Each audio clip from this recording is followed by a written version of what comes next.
તમે ધંધુકા જાઓ અને ત્યાં રસ્તામાં તગડી ગામ અને અહીંયા મહાપ્રભુજીના બેઠકજી વિરાજમાન છે. મહાપ્રભુજી અહીંથી પધારી રહ્યા હતા. એક સુંદર ગ્રહસ્થનો પરિવાર હતો અને ગ્રહસ્થના પરિવારમાં પતિ પત્ની અને બે નાના બાળકો મહાપ્રભુજીએ જોયા. માં કંઈ દહીં વલોવતી હતી, પિતા કોઈ કામમાં હતા અને આ બે નાના બાળકો 5 અને 7 વર્ષના મટકી લઈને આવી ગયા અંદરથી અને માખણ ખાવા લાગ્યા. મહાપ્રભુજી જ્યારે આ દ્રશ્ય જુએ છે ત્યારે એમને દાઉજી અને બાલકૃષ્ણ પ્રભુના દર્શન આ બંને બાળકોમાં થાય છે. એટલામાં આ માં આવી અને જોયું તો માખણ ખાઈ રહ્યા છે, લઈને મારવા લાગી બાળકો. મહાપ્રભુજીથી રહેવાયું નહીં. મહાપ્રભુજી ત્યાં ગયા ને રોક્યા માં. અરે નાના બાળકો તો સાક્ષાત કૃષ્ણનું સ્વરૂપ હોય છે, એને આમ મારાય નહીં, એને તો વાલથી આરોગાવા. અને આમ મહાપ્રભુજીની આ કરુણા. મહાપ્રભુજી તો સર્વમાં ઈશ્વરના દર્શન કરનારા છે, તો આમ બાળકમાં ભગવત દર્શન કરાવ્યા અને જ્યાં માને કહ્યું જો આ તો પ્રભુ રૂપ છે તો એને પણ બાલકૃષ્ણના દર્શન એ બાળકમાં થયા. આ મહાપ્રભુજીએ આ ગ્રહસ્થી ઉપર કૃપા કરી. બિરાજી ભાગવતજીનું પારાયણ કર્યું. તગડીમાં બિરાજતા મહાપ્રભુજીને આપણે સર્વ વંદન કરીએ. 69માં બેઠકજી એ નરોડામાં બિરાજતા. તમારા અમદાવાદના બહારના ક્ષેત્રમાં નરોડા ગામ અને ત્યાં મહાપ્રભુજી બિરાજમાન છે. અહીંયા ગોપાલદાસ ક્ષત્રિય ત્યાં મહાપ્રભુજી બિરાજ્યા. શ્યામલાલજીનું સ્વરૂપ પુષ્ટાવીને પધરાવી દીધું, જે આજે પણ અમદાવાદમાં બિરાજમાન છે.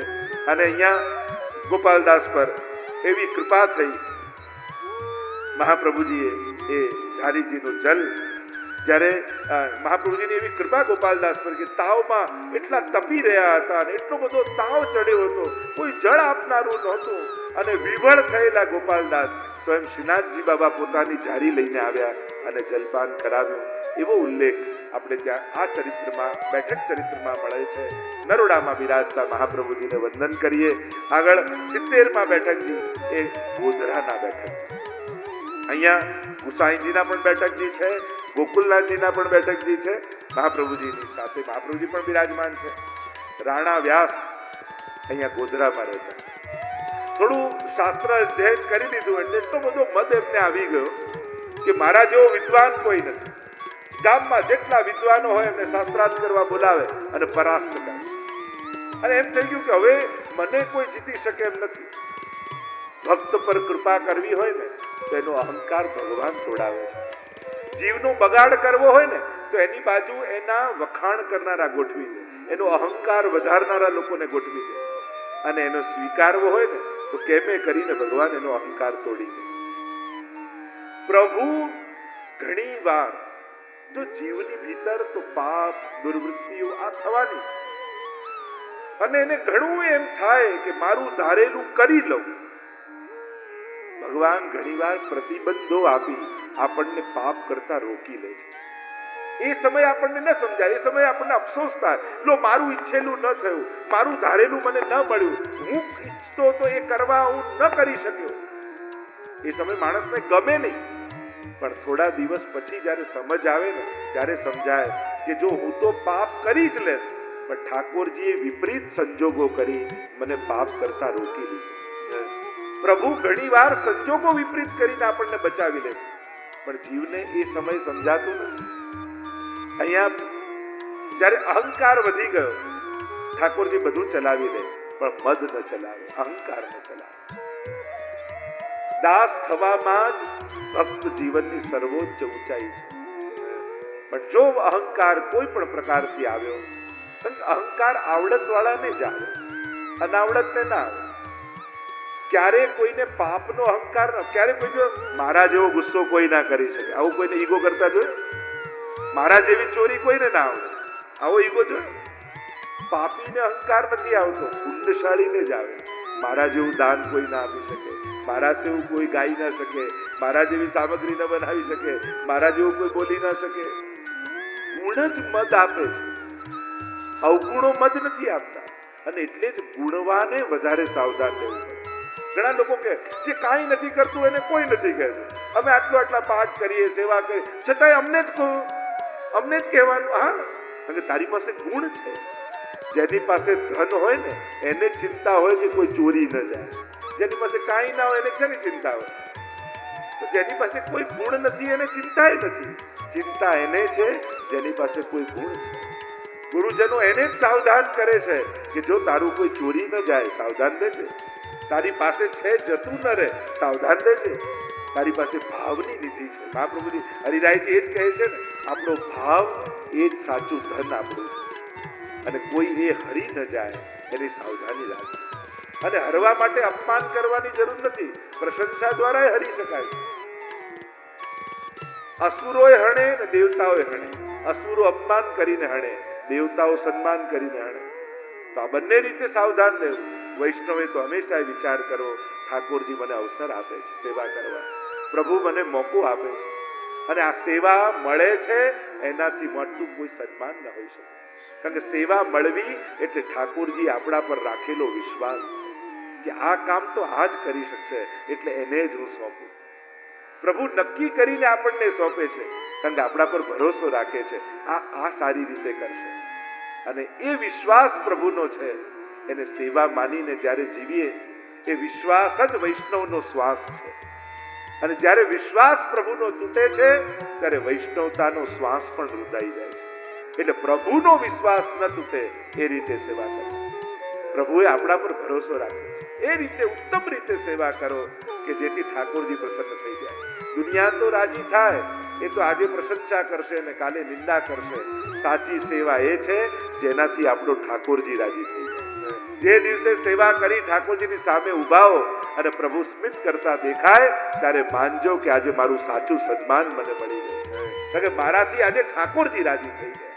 અને આ ભાવ જ્યારે રાખીએ છે ત્યારે સેવા કરવાનો આનંદ આવે. અહીંયા મદ આવ્યો, થયું કે વિદ્વાનો તો કાશીમાં રહે છે ને એ લોકોને હરાવીને આવું ને ત્યારે મને સાચો આનંદ આવશે. અને કાશી ગયા અને પહેલા જ શાસ્ત્રાર્થમાં હારી ગયા. એવું અપમાન લાગ્યું. અરે બધે જીતનારો હું અને આ કાશીના વિદ્વાનોએ મને એક જ વારમાં હરાવી દીધો. હવે તો મને જીવવાનો અધિકાર નથી, હું તો આત્મઘાત કરી દઉં. આવ્યા ગંગાજીના કિનારે અને થયું કે હમણાં કૂદકો મારીને આત્મહત્યા કરી. પણ શ્રી મહાપ્રભુજી જેના પર કૃપા કરવાના હોય, ત્યાં જ બાજુમાં મહાપ્રભુજી ને દમલાજી ઉભા છે. એટલામાં દમલાજીએ પ્રશ્ન કર્યો કે જયરાજ, કોઈ ગંગાજીમાં કૂદીને મરી જાય એને શું ફળ મળે? મહાપ્રભુજીએ કહ્યું, આત્મઘાતથી મોટું બીજું કોઈ પાપ નથી. ભગવાને આટલું સુંદર જીવન જો, કોઈ પણ વસ્તુ જીવન કરતા મોટી ન હોય. કોઈ વસ્તુ ન મળી, કે ધારેલું ન થયું, પણ એનાથી કોઈ જીવન થોડી સમાપ્ત થાય. જીવન તો હજી ઘણી તકો તમને આપવાનું છે. એક તકમાં હારી જાઓ છો, થાકી જાઓ છો, આ ભગવાનનું અપમાન છે. ભગવાને કેટલો વિશ્વાસ રાખીને તમને માનવ દેહ આપ્યો, એમાં આપણું વૈષ્ણવના કુળમાં જન્મ કેટલા પુણ્યો પછી મળ્યો. અને જો કોઈ જીવન સમાપ્ત કરવાનું વિચારે ને તો એ ભગવાનનું અપમાન કરી રહ્યો છે. હજી ઘણી તકો મળવાની છે. કોઈ અવસર, કોઈ એક ઘડી યા એક મોકો એ જીવન કરતા મોટું ન હોઈ શકે. મહાપ્રભુજીએ કહ્યું, એણે તો સૌથી મોટું પાપ કર્યું કહેવાય, અને એને 7 જન્મ સુધી આત્મઘાત કરવો પડે. 7 જન્મમાં એવું દુઃખ મળે કે આત્મઘાત કરો. એટલે સાવધાન થો. અને આ સાંભળ્યું રાણા વ્યાસ, અરે આવું પાપ. શરણમાં આવ્યા, જયરાજ કૃપા કરો મારા ઉપર. અને મહાપ્રભુજીએ શરણે લીધા અને ચતુશ્લોકી ગ્રંથ ભણાવ્યો રાણા વ્યાસ. 4 શ્લોકનો ગ્રંથ. અને ગ્રંથનો એવો પ્રભાવ થયો કે સમગ્ર કાશીના વિદ્વાનોને હરાવી દીધા રાણા વ્યાસ. ચતુશ્લોકી આપણે જ્યારે 16 ગ્રંથ ઉપર આવતા વર્ષે કથા કરીશું ત્યારે ચતુશ્લોકી પર ચર્ચા કરીશું. સર્વદા સર્વભાવેન ભજનીયો વ્રજાધિપ તસ્યાયમેવ ધર્મો હિ નાન્યત્વાપી કદા. 4 શ્લોકમાં વૈષ્ણવના ધર્મ, અર્થ, કામ અને મોક્ષ ચારે પુરુષાર્થ મહાપ્રભુજી સમજાવી દીધા. રાણા વ્યાસનો દિગ્વિજય થયો છે, શરણે આવ્યા છે, સમજાઈ ગયો કે જીવનમાં ભગવત સેવાથી મોટું કોઈ બીજું જ્ઞાન ન હોઈ શકે. વંદન કરીએ ગોધરામાં બિરાજતા મહાપ્રભુજીને. 71માં બેઠકજી, ખેરાળુના બેઠકજી છે. મહાપ્રભુજી અહીં પધાર્યા છે ખેરાળુમાં. જગન્નાથ જોશીનું ઘર છે. મહાપ્રભુ નરહરી જોશી, જગન્નાથ જોશીની વાર્તા આવે છે. મહાપ્રભુજી એમના ઘરમાં મુકામ કર્યો છે. અહીંયા વિઠ્ઠલનાથજી અને મદન મોહનલાલજીના સ્વરૂપ બિરાજે છે. આજે પણ ખેરાળુમાં એમના વંશજો અહીંયા સેવા કરે છે ઠાકોરજીની, મહાપ્રભુજીની. એ રીતે આખું વંશ પરંપરાગત ભગવત સેવા એમના ઘરે બિરાજે છે. મહાપ્રભુજી પધાર્યા અને વાર્તા પ્રસંગમાં આવે છે ને કે બાલકૃષ્ણલાલ પુષ્ટાવીને મહાપ્રભુજી પધરાવ્યા અને બહુ એક દિવસ ઉતાવળ હતી કામની, એટલે ઠાકોરજીને ગરમ ગરમ ખીર ધરી દીધી. ગરમ ખીર ધરી અને ઠાકોરજી જો રાજભોગ તમે સાજો નાખો, સૌથી પહેલો હાથ ક્યાં જાય ઠાકોરજીનો? એમની ભાવતી વસ્તુ હોય ને એમાં, યા તમે કોઈ નવી સામગ્રી ધરી હોય ને એમાં. જો તમે અઠવાડિયા માટે કોઈ સામગ્રી બનાવી હોય અને તમને એમ થાય કે કાલથી હવે આ સામગ્રી ધરીશ, તો પ્રભુ બહુ બેચેન થઈ જાય. એટલે જે સામગ્રી બનાવો ને એ દિવસે તો થોડી ધરી જ દેજો. કોઈ પણ નવી સામગ્રી બનાવી હોય, તમે કાલથી 7 દિવસ ધરવા ના હો, પણ જે દિવસે બનાવો એ દિવસે થોડી ધરી જ દો. પ્રભુનું મન એમાં હોય છે, એમાં આચાર્યોના વચન. અને પ્રભુને સૌથી પ્રિય શું છે? મીઠી ખીર જો ભાવે લાલ કો, मीठी खीर जो भावे और बूरो अधिक मिलावे. एक तो आटली मीठी खीर ने ठाकुर जी के भैया भैया और थोड़ो बूरो या में डाल, और थोड़ो बूरो पधराओ. ये भी मीठी खीर ठाकुर जी ने भावे. એટલે ખીર ગરમ ગરમ ધરી દીધી ઉતાવળ, ઠંડી કર્યા વગર. અને ઠાકોરજીને ભાવે ખીર એટલે સીધો ખીરમાં હાથ નાખ્યો આરોગવા માટે, અને સીધું હાથમાં લઈ તો લીધો, પણ એટલી ગરમ હતી કે ઠાકોરજીના હાથ દાજી ગયા અને હોઠ દાજી ગયા. આજે પણ તમે જો દર્શન કરો ત્યાં ભગવત સ્વરૂપના, તો એ ખીરથી દાજેલા હાથ અને મુખ છે. એટલે ત્યાં મહાપ્રભુજી આજ્ઞા કરી ઠાકોરજીને ક્યારે પણ એકદમ ગરમ વસ્તુ નહીં ધરવી, સુહાતી વસ્તુ ધરવી. આપણે ત્યાં શબ્દ છે સુહાતી. ઠાકોરજીને સ્નાન પણ ગરમ જલથી કરાવો ને, તો થોડું પોતાના આંગળીના પાછળના ભાગમાં નાખી દો, એટલે જોઈ લેવું કે બહુ ગરમ કે બહુ ઠંડુ તો નથી. ગુનગુનું, જે સુહાતું શબ્દ બ્રજભાષાનો છે, અનુકૂળ આવે એટલું ગરમ હોવું જોઈએ, અને એ પ્રમાણે ઠાકોરજીને ધરવું જોઈએ. એટલે ત્યાં આજ્ઞા કરી કે ગમે તેટલી ઉતાવળ હોય, પણ ઠાકોરજીની સેવામાં આવી ગરમ વસ્તુ પ્રભુને નહીં આરોગાય, નહીં તો પ્રભુને શ્રમ પડે છે. તો અહીંયા ખેરાળુમાં મહાપ્રભુજી બિરાજ્યા છે. યુગલ ગીત ઉપર મહાપ્રભુજી સુબોધની પર વચનામૃત કર્યા છે. ભાગવતજીનું પારાયણ કર્યું. બિરાજતા મહાપ્રભુજીને વંદન કરીએ. બોલો શ્રી વલ્લભાધીશ કી જય. 72માં બેઠકજી સિદ્ધપુર. અમારું કડી ગામ આવે ત્યાંથી આગળ જાવ એટલે સિદ્ધપુર આવે, મહેસાણાની પાસે. અને સિદ્ધપુરમાં મહાપ્રભુજીના બેઠકજી છે. બિંદુ સરોવર ત્યાં છે. કપિલ ભગવાનની કૃપાથી માતા દેવહૂતિ એનો ઉદ્ધાર અહીંયા થયો. એટલે માતૃ તર્પણ આદિ સિદ્ધપુરમાં બિંદુ સરોવરમાં જઈને કરાવવામાં. માતા પાછળની વિધિ હોય ને એ અહીંયા સિદ્ધપુરમાં થાય. આપણે ત્યાં ભાગવતજીમાં કથા આવે છે કરદમ અને દેવહૂતિ. કરદમજી અહીંયા એવું તપ કર્યું હતું કે પ્રભુની આંખમાંથી અશ્રુ બિંદુ પડી જાય, અને એનાથી જે સરોવર બન્યું એને કહેવાય બિંદુ સરોવર. અને કપિલ ભગવાનનું પ્રાગટ્ય થયું, સાંખ્ય શાસ્ત્રના ઉપદેશક છે. માતા દેવહૂતિને જોયા અને માતા દેવહૂતિ આવ્યા કપિલ ભગવાન પાસે. બંનેની વચ્ચે સંવાદ થયો છે, સુંદર સત્સંગ થયો, અને કપિલ ભગવાનની કૃપાથી માતાનો ઉદ્ધાર અહીંયા થયો. મહાપ્રભુજી ભાગવતજીનું પારાયણ કર્યું છે. મહાપ્રભુજીને વંદન કરીએ. 73માં બેઠકજી અવંતિકાપુરી, ઉજ્જૈન અવંતિકાપુરી. અહીંયા મહાપ્રભુજી પધાર્યા ઉજ્જૈનમાં.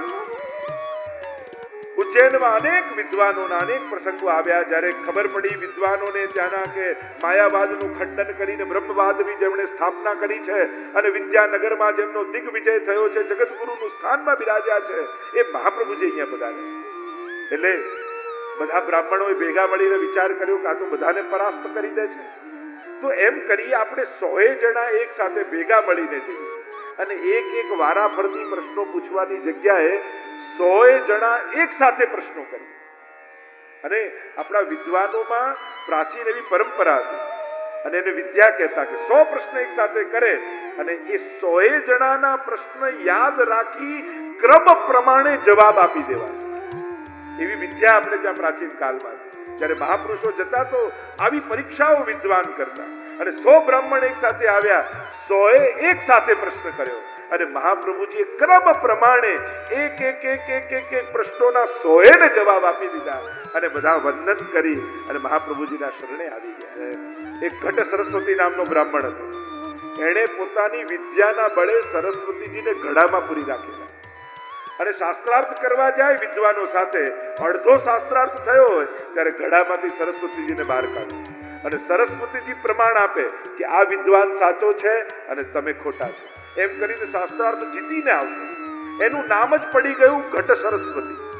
અને મહાપ્રભુજી જોડે શાસ્ત્રાર્થ કરવા માટે આવ્યો અને શાસ્ત્રાર્થ ચાલ્યો અને રાહ જુએ હમણાં સરસ્વતીજી બહાર આવશે, હમણાં સરસ્વતીજી બહાર આવશે, હમણાં સરસ્વતીજી બહાર આવશે. સરસ્વતીજી કાંઈ બોલ્યા જ નહીં અને શાસ્ત્રાર્થમાં હારી ગયો. દુઃખી થઈને ઘડો લઈને ઘરે આવ્યો અને જ્યાં ઘડો ઘરમાં મૂક્યો એટલામાં સરસ્વતીજી પ્રગટ થયા અને બોલ્યા, શું છે? ત્યારે વિદ્વાને કહ્યું, અરે દરેક વખતે શાસ્ત્રાર્થમાં આપ બોલો છો, મારા પક્ષમાં આપ જવાબ આપો છો અને હું જીતીને આવું છું. આજે બોલ્યા કેમ નહીં? જ્યારે મહાપ્રભુજી સાથે શાસ્ત્રાર્થ થતો હતો, જીતવું કેટલું જરૂરી હતું. ત્યારે સરસ્વતી કહ્યું, આ જેટલા વિદ્વાનો છે ને એ તો મારા પુત્રો છે, મારા બાળકો છે, પણ મારા પતિ સામે બિરાજ્યા હોય તો મારાથી કેમ કરીને બોલા? જય. એટલે સર્વોત્તમ સૂત્રમાં એક નામ છે મહાપ્રભુજીનું, વાગપતયે નમઃ. વાગ એટલે સરસ્વતી અને સરસ્વતીના પતિ છો, કારણ પ્રભુના મુખમાંથી સરસ્વતીજીનું પ્રાગટ્ય છે અને મહાપ્રભુજી મુખારવિંદનો અવતાર. એટલા આમ ઘટ સરસ્વતી ઓરછામાં મહાપ્રભુજીના ત્યાં કનકાભિષેક આદિ એની પણ પ્રસંગ આગળ આવે. ક્ષિપ્રા નદીના તટ ઉપર મહાપ્રભુજી પધાર્યા છે. ચારે બાજુ કોઈ વૃક્ષ ન દેખાયું બેસવા માટે. અરે અમે ક્યાં બેસીને પારાયણ કરીશું?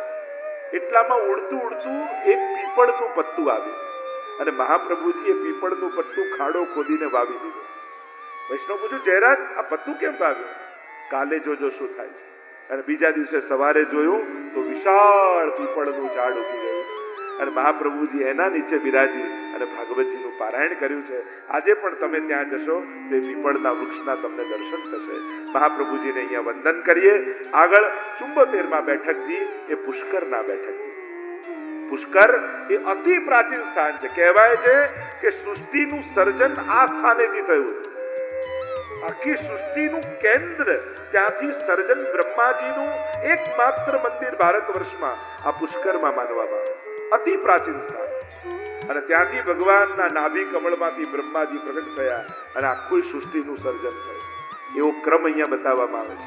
અને મહાપ્રભુજી પુષ્કરમાં પધાર્યા છે અને તીર્થોના રાજા આ પુષ્કર, તીર્થરાજ પુષ્કર કહેવામાં આવે છે. અને આમ અહીંયા મહાપ્રભુજી 7 દિવસ ભાગવતજીનું પારાયણ કર્યું છે.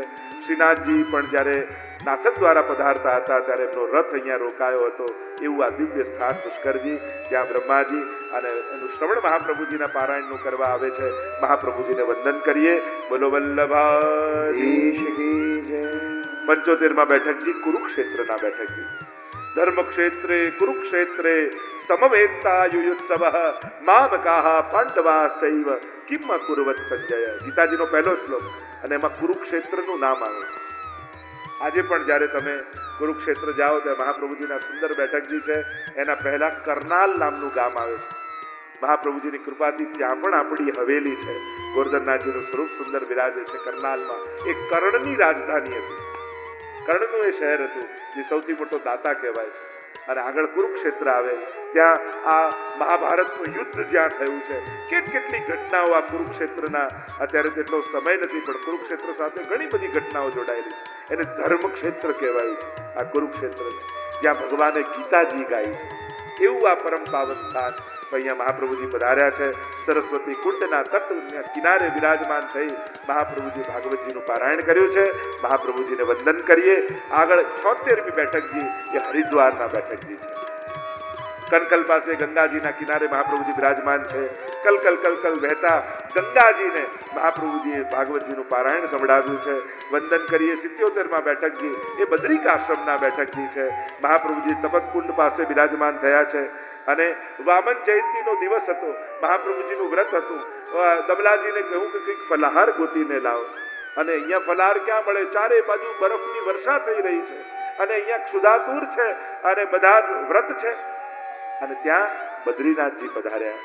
આજ્ઞા કરી મહાપ્રભુજીને, આજે મારી ઈચ્છા અને આજ્ઞા છે કે આપ ભોજન કરી લો, કારણ કે આટલી શીત છે, આટલી બરફ વર્ષા થઈ રહી છે અને આપ જો ભોજન નહીં કરો તો આપના શરીરમાં રોગ આવી જશે. અને ક્ષતિગ્રસ્ત રોગગ્રસ્ત થઈ જશે. મારી આજ્ઞા છે કે આજે આ વ્રત તોડીને ભોજન કરો. અને એમ પણ શાસ્ત્ર એમ કહે છે કે ઉત્સવાંતે પારણા, ઉત્સવનો અંત થાય એટલે પારણા થઈ જાય. આપણે ત્યાં ક્રમ એ છે કે જયંતીના પંચામૃત થાય એટલે પછી પારણા કરી શકાય, કારણ કે ઉત્સવાંતે ઉત્સવ પૂરો થાય એટલે પછી પારણાનો ક્રમ છે. તો કે હવે એ જયંતીનો સમય થઈ ગયો છે એટલે મારી આજ્ઞાથી આ ભોજન કરો. એટલે વામન દ્વાદશીમાં ઉત્સવ પછી ભોજન કરવાનો આજ્ઞા અહીં મહાપ્રભુજીએ પ્રાપ્ત કરી છે. વંદન કરીએ મહાપ્રભુજીને. આગળ કેદારનાથના બેઠકજી છે 78માં મહાપ્રભુજી કેદારનાથ પધાર્યા છે. કેદાર કુંડ પાસે મહાપ્રભુજી ભાગવતજીના પારાયણ કર્યા છે. સ્વયં મહાદેવજી ભાગવતજીનું પારાયણ શ્રવણ કરવા માટે આવે છે. ત્યાં મહાપ્રભુજીને દંડવત કરીએ. 79માં બેઠકજી એ વ્યાસાશ્રમમાં 79 વ્યાસાશ્રમના બેઠકજી કૃષ્ણદાસ મેઘન સાથે મહાપ્રભુજી પધાર્યા છે. વ્યાસજી સામેથી મળવા માટે પધાર્યા છે. પોતાની ગુફામાં પધરાવીને લઈ ગયા છે. ભ્રમર ગીતના શ્લોક ઉપર 3 દિવસ સુધી ચર્ચા થઈ. કૃષ્ણદાસ મેઘનને કહ્યું તું બહાર ઉભો રહેજે, હું સત્સંગ કરી ચર્ચા કરી ભગવત ચર્ચા કરીને આવું છું. 3 દિવસ લાગી ગયા અને ભૂખ્યા તરસ્યા કૃષ્ણદાસ મેઘન બહાર ઉભા રહ્યા.